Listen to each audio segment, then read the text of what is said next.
gloves didn't fit. Remember these words. If it doesn't fit, you must acquit. Welcome to Watch Mojo, and today we're looking at various pieces of evidence that definitively ended a criminal case, either for or against their infamous defendants. I think he realized the jig was up. He never thought that he left physical evidence. The smoking gun tape, Richard Nixon's impeachment. I was advised that there was a possibility of CIA involvement in some way. It was certainly not my intent nor my wish that the investigation of the Watergate break-in or of related acts be impeded in any way. While not a criminal trial in the traditional sense, Nixon's infamous impeachment process was made possible thanks to the White House tapes. Like, it's literally called the smoking gun tape. How could we not include it? It was discovered during the Watergate investigation that Nixon had installed a secret recording system in the Oval Office, automatically capturing conversations between him and his aides. When Senate investigators demanded the tapes, Nixon refused, citing executive privilege. The tapes were eventually subpoenaed, and one clearly showed Nixon attempting to block the FBI's investigation into the case. Therefore, Nixon was directly implicated in obstructing justice and lost all remaining political support, resulting in his infamous resignation. Early Senate Republican Whip Griffin of Michigan suggested the president resign. Where both the national interest and his own interest will best be served by resigning. The rope hair, the West Memphis Three. New evidence released today claims testing unavailable in 1993 shows no DNA from the 3 imprisoned defendants was found in the bodies of the murdered boys. A highly controversial case, the West Memphis Three were convicted of murdering 3 Arkansas boys in 1993, despite a significant lack of evidence. Today, it's remembered as one of the best examples of the satanic panic. In 2007, investigators tested a hair that was found in the rope used to tie one of the victims. It matched none of the West Memphis Three, but Terry Hobbs, the stepfather of one of the victims. Another hair found on a tree stump nearby was consistent with Hobbs's friend David Jacoby. This new DNA evidence greatly undermined the prosecution, and when paired with evidence of jury misconduct and new statements from key witnesses, it helped exonerate the convicted. All 3 were released on Alford pleas in 2011. And I did not want to take the deal from the get-go. However, they're trying to kill Damien, and sometimes you just got to bite the gun to save somebody. The voice recordings, Clifford Irving. Many of you probably didn't know he lived here, but a lot of you will remember the huge scandal he was best known for. By the 1970s, Howard Hughes was a recluse, and writer Clifford Irving saw an opportunity. He claimed Hughes had asked him to ghostwrite his official autobiography, even producing letters and voice recordings as proof of his correspondence with the famous aviator. Irving planned to publish the book, falsely assuming that Hughes would stay silent. Well, he didn't. Hughes got wind of the news, and in January 1972, shocked the world by holding a telephone press conference. Investigators compared his voice to earlier recordings and confirmed its authenticity. Meanwhile, forensic analysis exposed Irving's recordings as fake, proving beyond doubt that Howard Hughes had never collaborated with him. The hoax unraveled, and Irving was sentenced to 2.5 years in prison. Do you owe anybody any money at this point? Yes, I owe a total of about just under $1 million to the IRS, to McGraw-Hill, and to my various attorneys. Marked bills and fingerprints, Machine Gun Kelly. We repeat the message to the abductors of little Cheryl Vito. Your message has been received. We will repeat this every 15 minutes until we receive further instructions.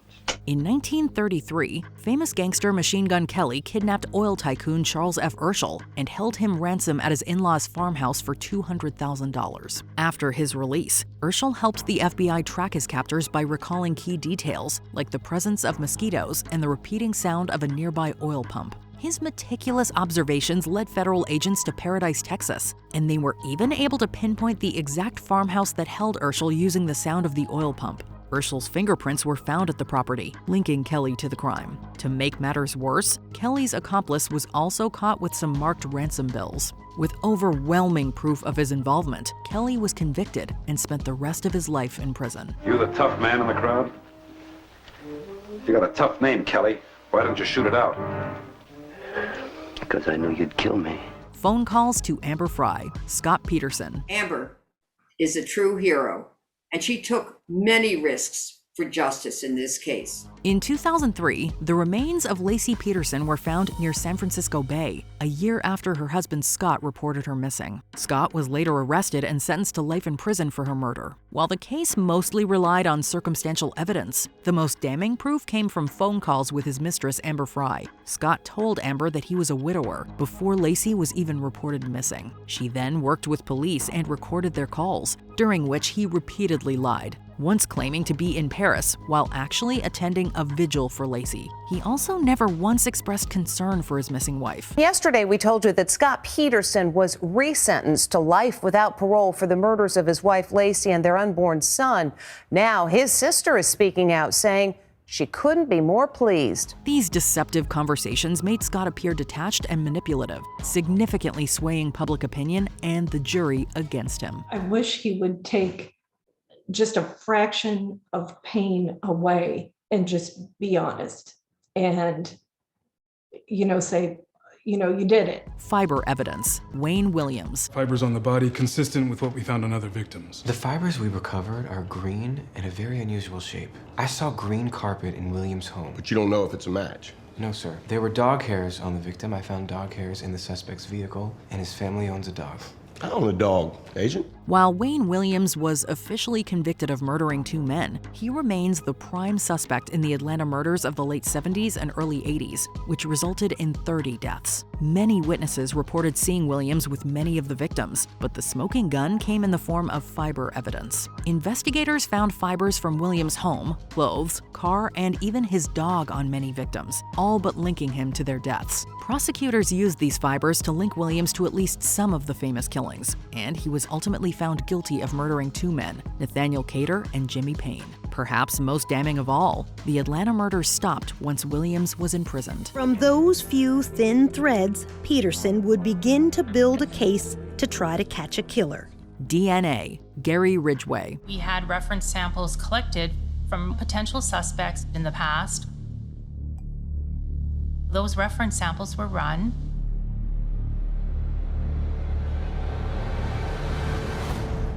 One of them matched that of the evidence from the Green River victims. The Green River Killer had been active since 1982, and since 1982, police have largely focused on one man, Gary Ridgway. He was the immediate primary suspect and was even arrested in the early 80s, resulting in police taking a cheek swab for DNA analysis. However, they were never able to definitively link Ridgway to any of the murders. It wasn't until 2001 that the case against him was reopened thanks to enormous advances in DNA technology. Investigators were able to test biological evidence left on several victims, and they were a complete match to Ridgway. Ridgway was finally arrested after many decades, and the conclusive DNA evidence helped put him away for life. We begin tonight with the man who terrorized Washington for years. The Green River Killer pleaded guilty to the murders of dozens of women in King County, leaving several families grieving throughout the state. Floppy disk metadata. Dennis Rader. We could tell that it was somehow affiliated with Christ Lutheran Church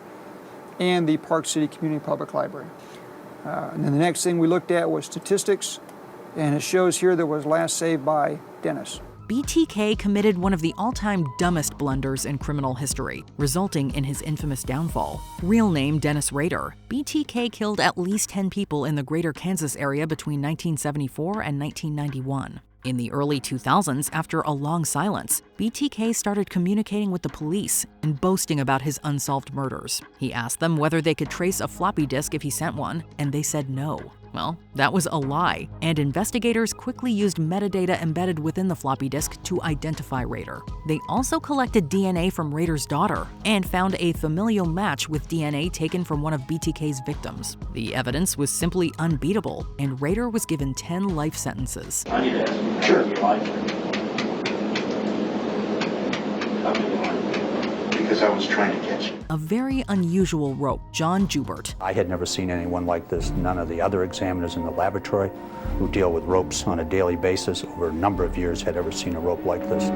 American serial killer John Joubert was executed in 1996 at the age of 33 for murdering 3 boys. His first victim, Danny Eberly, was found bound with very distinctive multi-strand rope, commonly used in military or industrial settings and not found in everyday hardware stores. It also had had a unique twisted pattern that made it easy to identify and trace. FBI profilers suspected that the killer had military experience owing to the precision of the bindings, and a tip eventually led police to Joubert, an Air Force radar technician stationed in Omaha. A search of his belongings uncovered rope identical in composition and structure to that used on Eberly. Forensic analysis later confirmed an exact match, helping secure Joubert's conviction and eventual execution. I found that they were identical in all respects. Microscopically, instrumentally, chemical tests, there were no differences between the two ropes. Fingerprints. Richard Ramirez. It is a 1976 Toyota station wagon, orange in color, license number 482RTS. The Night Stalker terrorized California in the mid-1980s, breaking into homes and murdering at least 14 people. On the night of August 24, 1985, a teenager named James Romero was working on his bike when he saw Ramirez outside his house. Ramirez fled the scene in a panic, but Romero noted his orange Toyota and the car's license plate. Later that night, Ramirez broke into the home of Bill Carnes and Inez Erickson, assaulting Erickson and shooting Carnes. The orange Toyota was later found abandoned in Koreatown, and police were able to lift Ramirez's fingerprints from the rearview mirror. This print definitively linked Ramirez to the vehicle seen fleeing multiple crime scenes, including the most recent attack on Carnes and Erickson. And they were able to pull a latent fingerprint off the rearview mirror, where apparently the suspect had reached up and adjusted it. Audio recordings. Depp v. Heard. The defamation case between Hollywood actors and former partners Johnny Depp and Amber Heard centered around a 2018 opinion piece published in the Washington Post. He decided to sue his ex-wife personally over an article she wrote for the Washington Post. And this time, he was taking the fight back home. In the article, Heard asserted that she had been a victim of domestic violence during their marriage. However, Depp sued her, insisting that he was the one subjected to violence at her hands. So much of the case was put to the jury as being whether or not Johnny Depp would be the sort of person, or is the sort of person, that would ever lay a finger against another woman. A crucial moment during the trial was the playing of an audio recording where the couple argued about a past physical altercation that left Depp's finger injured. On the tape, Heard appears to acknowledge hitting Depp and berates him for complaining about it. But you're fine. I did not hurt you. I did not punch you. I was hitting you. This incriminating tape likely influenced the jury's decision to hold Heard liable for defaming Depp, quote, with actual malice. Terry Sanderson's post-incident travel, Gwyneth Paltrow's ski crash trial. In 2023, actress and lifestyle entrepreneur Gwyneth Paltrow faced a civil lawsuit from retired Utah doctor Terry Sanderson. Oscar-winning actress Gwyneth Paltrow in court being sued, accused of violently crashing into a man during a family ski trip in Park City, Utah. Sanderson alleged that in 2016, Paltrow collided with him on a ski slope, resulting in permanent traumatic brain injury and severe emotional distress, among other things. Paltrow's legal team challenged Sanderson's claims by presenting evidence of the numerous vacations he took after the supposed incident, as well as social media posts depicting him in good spirits. You posted a lot on social media?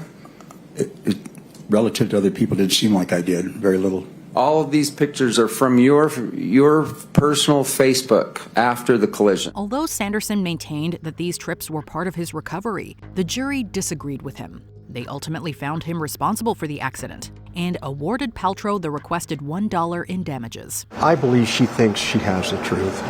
I believe she thinks that. But I know. I absolutely know. And I said I would not bring any falsehoods. I'm going to tell the truth, and I did. Handwriting analysis, the Lindbergh kidnapping trial. The 1935 trial of Bruno Richard Hauptmann for the kidnapping of the Lindbergh baby was one of the first cases hailed as the trial of the century. Despite the media attention, the police investigation quickly stalled. Hauptmann had been arrested after a significant portion of the ransom money was traced to him. However, he claimed that the money belonged to a former business partner who owed him a debt. Recent transactions are dominated by $10 and $20 gold certificates. Gold certificates are discovered in his home and in his pockets. Perhaps the most damning evidence against Hauptmann was handwriting analysis that seemed to suggest Hauptmann had written the ransom note.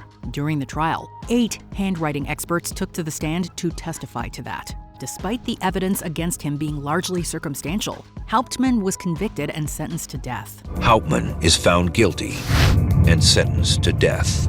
Since then, some have raised doubts about his guilt. A pajama top, the United States versus Jeffrey R. McDonald. In February 1970, U.S. Army Captain Jeffrey R. McDonald reported the murders of his pregnant wife and 2 daughters by 4 intruders. It was Jeffrey McDonald who made the 911 call. He later claimed his family was attacked by 4 intruders. Despite evidence implicating McDonald, the Army dismissed the case, but it was later reopened in civilian court.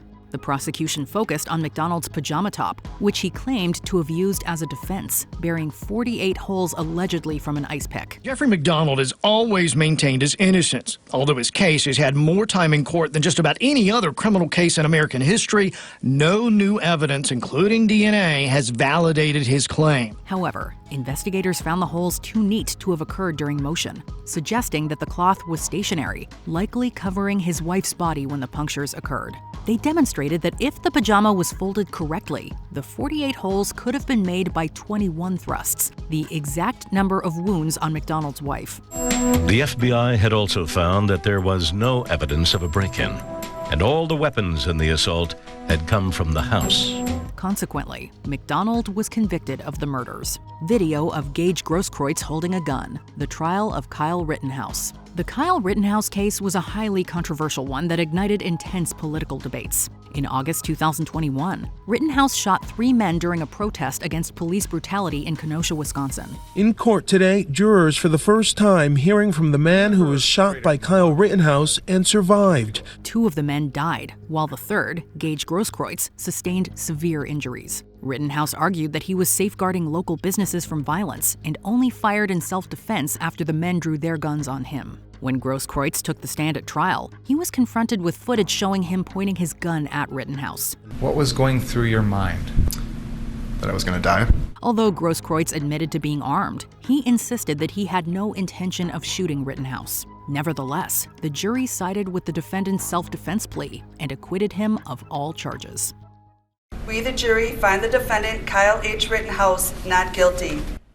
Kyle Rittenhouse, trembling with emotion as the court clerk read the jury's verdict. Incriminating text messages, the Alex Jones defamation trial. For years, Alex Jones spread falsehoods about the tragic Sandy Hook shooting, suggesting that it was staged and accusing victims and their families of being actors. As a result, many affected families sued Jones for defamation and won. Robert Parker weeps in a Connecticut courtroom after a jury ordered conspiracy theorist Alex Jones to pay him $120 million in damages for repeatedly claiming that the 2012 Sandy Hook Elementary School shooting was a hoax. During his deposition, Jones had claimed that he couldn't find any text messages on his phone about the incident. However, at trial, it was revealed that Jones's own lawyers had accidentally sent 2 years' worth of text messages related to Sandy Hook to the lawyer representing one of the victim's parents. As of 2 days ago, it fell free and clear into my possession, and that is how I know you lied to me when you said you didn't have text messages about Sandy Hook. Did you know that? Needless to say, this came as a rude shock to him. In the end, Jones was ordered to pay the family nearly $50 million in compensatory and punitive damages. After a resounding rebuke, the InfoWars host was ordered to pay an additional $45.2 million in punitive damages to the parents of a Sandy Hook shooting victim. Falsified documents, the United States v. Holmes. Through her company Theranos, Elizabeth Holmes promised to revolutionize blood testing by using just a few drops of blood to detect several ailments. The goal is to empower the individual. We believe strongly that the future of healthcare is in enabling the individual to have the information that they need to take ownership of their health. However, these claims were inaccurate, and Holmes attempted to validate them by forging documents to sway investors. 2 particular sets of these documents played pivotal roles in her trial. The first, a counterfeit endorsement from pharmaceutical giant Pfizer, falsely suggested that they had endorsed Theranos' technology.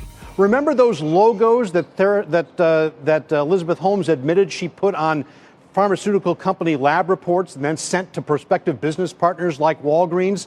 It was Pfizer and Shearing Plow. Well, it turns out she did more than just change the add the logos. The second set of documents presented inflated revenue projections of $40 million through purported contracts with drug companies, which were later proven to be bogus. These documents were all the jury needed to convict Holmes of fraud and sentence her to over 11 years in prison. Today, she entered the minimum security federal women's prison camp located in Bryan, Texas. Kennel video, the murder trial of Alec Murdaugh. A member of South Carolina's prominent Murdaugh family, Alec Murdaugh became the prime suspect after his wife Maggie and their son Paul were killed in June 2021. For several months, Murdaugh claimed that he was not present when the murders took place. Murdaugh claimed he didn't go to the family's kennels that night until he found his wife and son's bodies. But an unexpected source, his own son Paul, unknowingly helped secure a guilty verdict from beyond the grave. Moments before his tragic death, Paul made a video in the family's dog kennel, which captured Murdaugh's voice, thus shattering his supposed alibi. Prosecutors playing that video for him again in court. Can you point out Alec Murdaugh, the person whose voice you recognize in this video in this courtroom, please? Sitting right there in the gray jacket. Prosecutors presented this incriminating footage in court, following which Murdaugh changed his story but still maintained his innocence. However, the jury was already convinced. They deliberated for less than 3 hours before returning a guilty verdict. I sentence you to prison for murdering him for the rest of your natural life. Those sentences will run consecutive.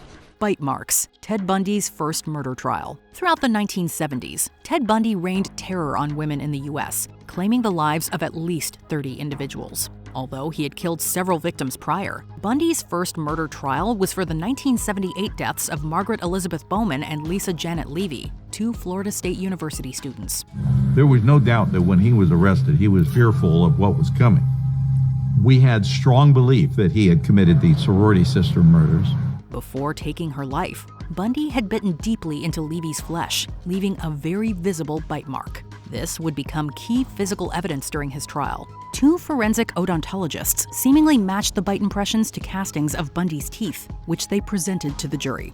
Whoever made this mark in the skin, in the flesh, had crooked teeth. While this evidence was crucial in securing Bundy's conviction, bite mark analysis has since been proven as unreliable and shown to have resulted in several wrongful convictions. People that were board certified did not agree about what a bite mark was. If a science isn't a science and it's not reproducible and it's not reliable, courts of law should not allow it in, period. Before we continue, be sure to subscribe to our channel and ring the bell to get notified about our latest videos. You have the option to be notified for occasional videos or all of them. If you're on your phone, make sure you go into your settings and switch on notifications. Bloodied gloves, the people v. O.J. Simpson. If it doesn't fit, you must acquit. Those were the famous words uttered by Johnny Cochran, one of O.J. Simpson's defense lawyers during his 1995 murder trial. Simpson stood accused of murdering his ex-wife Nicole Brown Simpson and her friend Ronald Goldman. At the crime scene, detectives found a pair of bloodied gloves, which they believed Simpson had worn during the murders. Your Honor, at this time, the people would ask that Mr.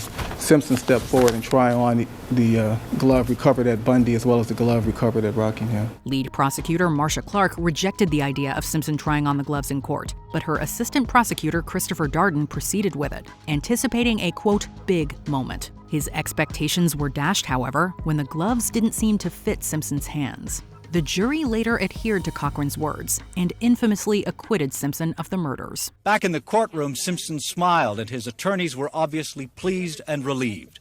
The prosecution team sat stone-faced. What do you make of this evidence? Let us know in the comments below. Alec Murdaugh's alibi potentially destroyed by his son's own video. Did you enjoy this video? Check out these other clips from WatchMojo, and be sure to subscribe and ring the bell to be notified about our latest videos.